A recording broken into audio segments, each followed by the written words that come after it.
Here we are, everyone. Newcastle. Did a night shift last night, had a nice long sleep. We're finally out fishing. Here we are. We're on the opening to the Tyne. Just thought I'd pick a nice easy spot. I mean, park right behind me. It's easy. Get out of the car and fish for the first session. I do want to get on and try the pier at some point. It's just out there in the distance. Yeah, I do want to try that. But for today, I'm only going to give it a couple of hours, 2-3 hours max, because I need to go home and have another sleep before tonight's shift. This place is bloody beautiful. So, tactics today. I've got a pulley pennel out on the tip tornado. Decided to go easy today and use the 2 7HTs. So there's a pulley rig out on that with black lug, 2 massive black lug, and then on the 3500 we got a little scratching rig on, size 1s, with half a black lug on each. I've got some squid in the motor, but we'll see how this black lug goes first. I may be wrong, guys, but I'm just going to tell you what I've seen online. They get caught up here all year round. Okay, in the summer they're normally small. That's the wind knocking that rod, I think. It's quite windy. I'm sat behind this little brick wall, getting out of it. Yeah, cod all year round. Smaller ones in the summer, obviously. Pollock, coalies, and whiting. So, first time fishing up this far. I'll just seize the opportunity while I'm working up this way. Why not? Let's see what comes of this session, shall we? I'll post it either way, just so. Because I said I was going to start posting sessions that I don't catch on, just so you guys can see how often I am out. The only sessions I won't be able to post are the spinning ones, because 1, I ain't got a GoPro, 2, I can't hold the camera and cast. So that'd be something I'll have to look into and see how I can do that. But for now,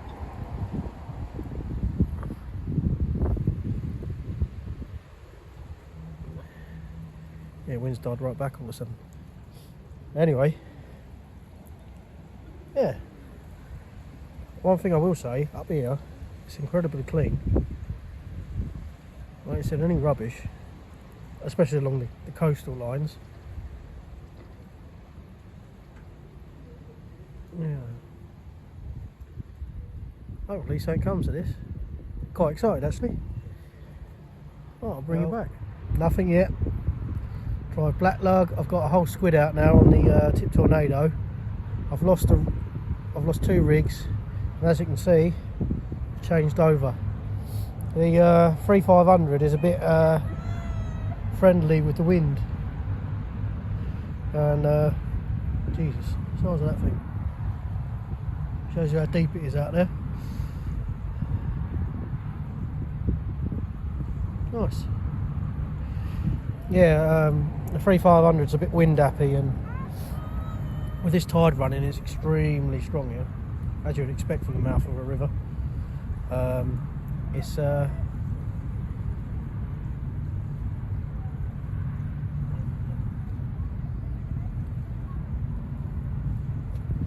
bit off. There's a few snags close in, and so I thought I'll put the old fixed ball on with the old 35-pound line, because I was explaining in Minehead, and it did work down there, that it's very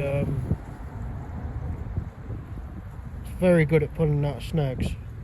So on that, I've basically got a boat rig. I've got a running leisure, not clipped down. There's no need to clip it down, it's going out 20-30 yards, but then within a couple of minutes it's sitting down by the wall. So I'm literally fishing off the wall at the moment. I'm trying to up-tide it the best I can, but it's a bit difficult because you up-tide it and it just swings it straight back round again. It's so strong, this tide. I was thinking about putting a fixed grip on just to see what happens. But as you all know, they're a pain to wind in. You have to wind like crazy to get them up off the bottom. Mind you, being that it's a fixed bowl, that wouldn't be too bad. But yeah, I got a whole squid out on the tip tornado. The only reason I really chose squid and black lug is because they're easy to keep, and I ain't got a freezer or a fridge in my room that I'm staying in, so squid's a little bit more tolerant than mackerel and stuff like that, so it should last a couple of days at least. If I come out again tomorrow, I'll probably end up throwing the rest in and getting a new batch. But one thing I have noticed is bait preservation and keeping it as fresh as you can is a number one. I've had many sessions where I've had bait left and I've been like, I'll go out and blank because the bait's not all that. Especially crab. Crab goes off really easy. If you don't use it in time, you have to keep putting fresh water in the bucket if they're live. But really you only want to freeze them when they're ready to peel. You either peel them, freeze them, or you wait for them to do it themselves and catch them when they're softies, tinnies, so to speak. Yeah, I didn't even bother asking for crab because it's keeping it. I won't be here much longer.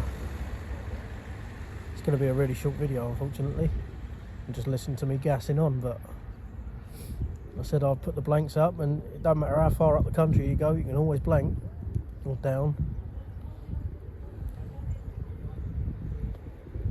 Like I said, these sessions weren't really planned with tides and stuff like that. It was literally, I'm working up this way till Sunday. And I said to the boss, I'm going to throw my rods in the car and get enough sleep, and once I'm awake I'll come out. And he was fine with that, so yeah, it's a really nice place. Nice and easy, car park straight off. The van's parked behind me.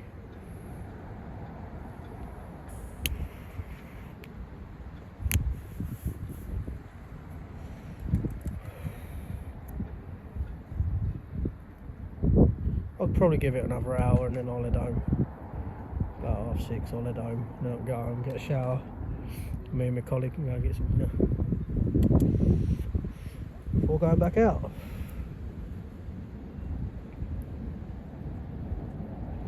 There's a gent fishing behind me. He said he was a courier, he was doing the same thing, he was down here for work. And give me a subscribe to the channel, so cheers for that, mate. He was telling me that you get mackerel off of here quite a bit. I think there was actually a plaque up here. Sorry I can't give you much information on the site, guys, but yeah, like that line's literally down the wall now. Yeah, I can't give you much information, but it's as new to me as it is you. Yeah. So I'm guessing this is what they get out of here. Whiting, bass, like a good bass, pollock, plaice, goldfish, herring, cod and mackerel. And on the side you've obviously got your lobster and crab. Yeah. The water is bloody clear, don't look it from here. These I threw a Dexter wedge about earlier just to see the only thing heavy enough to sink to the bottom before you can reel it in. Otherwise all your smaller lures just float across the surface. It's the heaviest thing I've got. There's a little spinning rod, a little decathlon special. And it does the job. And there's the wedge, but the tide does run quick here. Yeah, it's a nice little mark. I'm not going to complain about the mark. I mean, I'm sitting behind this wall and the wind's coming from behind the wall, so I'm out of the wind. I'm not going to complain too much about the mark. We'll just see how snaggy it is when I reel in again. I've lost a rig on each. I had to put a shock leader on. Oh, saying that, I've got some new shock leader. I don't know if you remember in my last video I said I won't be using that Innova stuff again. Innova, Innovate, whatever you want to call it. This stuff, bloody brilliant. That's so soft. So soft. Ties knots perfectly. I'll definitely be buying that again. That's spot on, that stuff. I tend to use £80 shock leader on all my reels, unless I'm place fishing. And on this one, I've got 80 on there at the moment. I normally use a tapered leader to get that little bit of extra distance. And I only normally run £60 shock leader because for my place fishing, as you know, I normally use that Dream machine. Absolutely love that thing, because that is the bite detection on that Dream machine is insane. So I normally just run a tapered leader on that. And a lot of place fishing is snag free places, so I'm not going to complain. Brighton's my number one for that. So we'll I think we're due another session down there soon. I might even take the Grandad down, see if we can get him another fish on his list. Keeps banging on to me, he wants to get his fish list up. So we'll try and get him something a bit different, have a little white doggies and stuff like that. He's had a fullback ray and he was well happy with that. But I'm trying to get my list up as well. I love a coalie up here, to be fair. Coalfish, never had one. It's not really something you get down Kent, although I think it was GSP Fishing. I was watching one of his videos the other day, and his mate that he fishes with had one. I might be wrong, but I believe it was Shakespeare Beach. I watch a lot of his videos. He's really good bloke. He does quite a few local marks around me.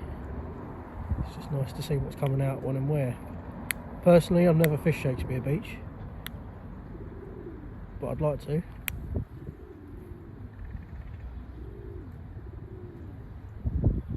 It's just all gone a bit dead down that sort of way, round the Hive, Folkestone way. For me anyway. I don't, you guys might be having luck down there, but in fact, to be honest, a lot of my fishing has gone a bit dead at the minute. I don't know what I'm doing wrong. But you have your good days and your bad. Hopefully my good days will start coming in soon. I'm going to start going after the bass, I think, when I get back. Bass and smooth hound, they're my two main targets.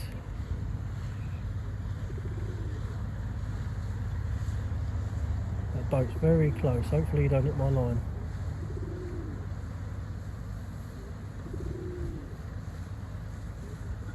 That'll be good.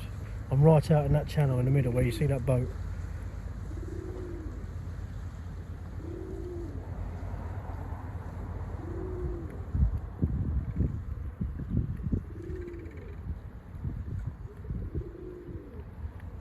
I suppose you don't get conger up this way. Probably do.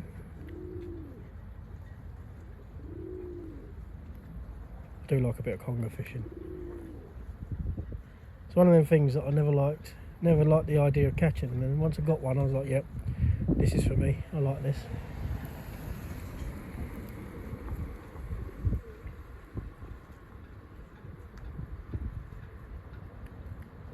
Trial and error, just keep pushing on.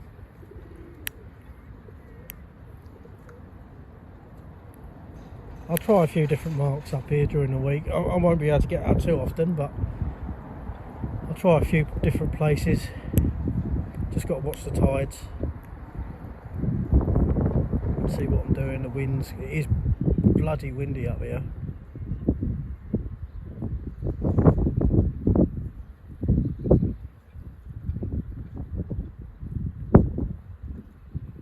Just nice to be out during the day, chill out.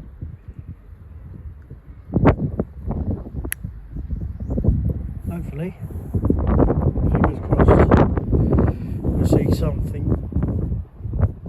even if it's a bloody crab, to see something today. Although I did bring up a starfish on it, which was quite entertaining.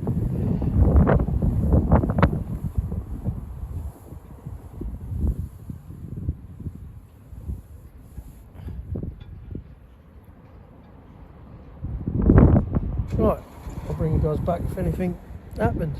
Yep, back in the motor. Lost another rig at a distance. I get it, some places are rotten bottom jobbies, and well, I didn't know that, so if I fish this again, definitely go with rotten bottoms, so I don't lose the whole shop leader and the whole rig. Rather just use lead, and I'll definitely bring up some old leads.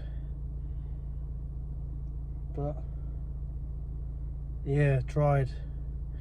I've done what I can with obviously bait and stuff like that. I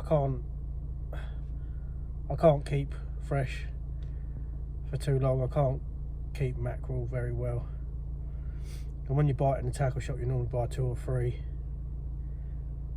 mackerel at a time. I ain't going to use that in one session, so it's pointless me buying it really. So I've gone with blacks. Obviously, like I said earlier, you can keep them a bit longer, and stickier they go, generally the better they get, in my opinion anyway. Squid, that'll keep for a couple of days before it starts to turn pink. It's a shame I ain't got a fridge. I should have brought my mini fridge, plugged it into the van, but didn't think. Yeah, I'll give it my best shot today. Not the result I wanted, but at least I can say I fished a Tyne now. That's another tick. But we'll see. I'll see what my co-worker's doing tomorrow, whether he wants to go out and that. If he don't, then I'll pop back out again. We'll see. But yeah, thanks for watching, guys. Hopefully I can start showing you some fish, because this is getting a bit annoying, to be honest. Hey, here's what it is. I'm going to keep pushing through. I'm not going to give up. That's not the name of the game. Sometimes you win, sometimes you lose, and this is a loser. Let's hope for that big win soon. Cheers for watching, guys. Tight lines.